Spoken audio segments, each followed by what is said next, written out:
കഴിഞ്ഞ വീഡിയോൻ്റെ ബാക്കിയാണ് കേട്ടോ ഈ ഒരു വീഡിയോ. അപ്പോൾ ഇന്നിപ്പോൾ ഇതാക്കണേ, ഞാൻ പറഞ്ഞല്ലോ മക്കൾക്ക് 8 മണിക്കാണ് മദ്രസന്ന്. അപ്പോൾ ഓർക്ക് പോകുമ്പോഴത്തേക്ക് രാവിലെ എന്തെങ്കിലും തിന്നാനുണ്ടാക്കി കൊടുത്തിട്ട് വിടണം. അപ്പോൾ ഞാൻ ഭൂരിയാണ് കേട്ടോ ഉണ്ടാക്കുന്നത്. എളുപ്പപ്പണി മാത്രമായതുകൊണ്ടല്ല, ഓർക്ക് അത് മതി എന്ന് പറഞ്ഞത് കൊണ്ടാണ് കേട്ടോ.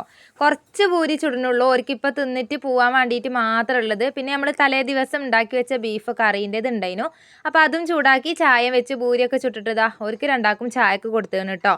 പിന്നെ ഇതാക്കണേ, ഞാൻ കപ്പ ഉണ്ടായിരുന്നു ഇന്നലെ.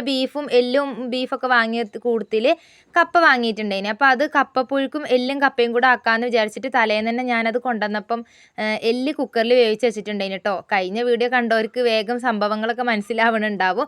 അപ്പോൾ അതിങ്ങോട്ട് എടുത്തു നോക്കിയപ്പോഴേ എല്ലാം കൂടെ ചളിയിൽ ഇങ്ങോട്ട് പൂയിത്ത് പരന്ന് കിടക്കുന്നുണ്ട് കേട്ടോ. അപ്പോൾ ഞാൻ അകത്തുനിന്ന് കഴുകിയാൽ ശരിയാവില്ല, പൈപ്പിൻ്റെ ചോട്ട് കൊടുന്നിട്ട് നല്ലോണം ഒന്ന് വൃത്തിയിൽ കഴുകി എടുത്തിട്ട് അങ്ങോട്ട് തോല് പൊളിക്കാമെന്ന് വിചാരിച്ചിട്ട് മുറവും പാത്രവും കത്തിയും എല്ലാം എടുത്തിട്ട് പൈപ്പിൻ്റെ ചോട്ടിക്ക് പോകുന്നതാണ്. ഇന്ന് കുറച്ചൊരു തണുപ്പൊക്കെ ഒരു കുറവുണ്ട്, അതുകൊണ്ടാണ് ഞാൻ സെറ്ററൊന്നും എടുത്ത് ഇടാണ്ട് അങ്ങനെ നിൽക്കുന്നത് കേട്ടോ. പിന്നെ അവിടുന്ന് ഇതാ എല്ലാം കഴുകി പെറുക്കി കൊടുത്തിട്ടുണ്ട്. ഇനിയിപ്പോൾ അത് അരിഞ്ഞൊന്ന് കുക്കറിലിട്ട് വേവിച്ചെടുക്കുകയാണ്. അതിലേക്ക് കുറച്ച് മഞ്ഞപ്പൊടിയും ഉപ്പും ഇട്ടിട്ട് ഞാൻ അതൊന്ന് വേവിക്കാൻ വേണ്ടി വെച്ച് കൊടുത്തിട്ടുണ്ട് കേട്ടോ. ഇനിയിപ്പോൾ അത് വേവണ ഒരു സമയം കൊണ്ട് മുറ്റൊന്ന് വേഗം തോണ്ടി അടിച്ചു വാരി ഇട്ടിട്ട് പോകാൻ വിചാരിച്ചിട്ടാണ്.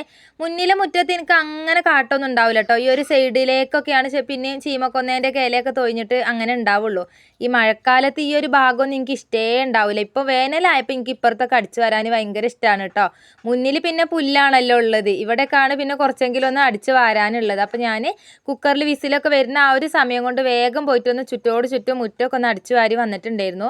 എനിക്കങ്ങനെ പൊതുവേ ഈ കപ്പപ്പുഴുക്കിനോട് വലിയ താല്പര്യമൊന്നുമില്ല കേട്ടോ.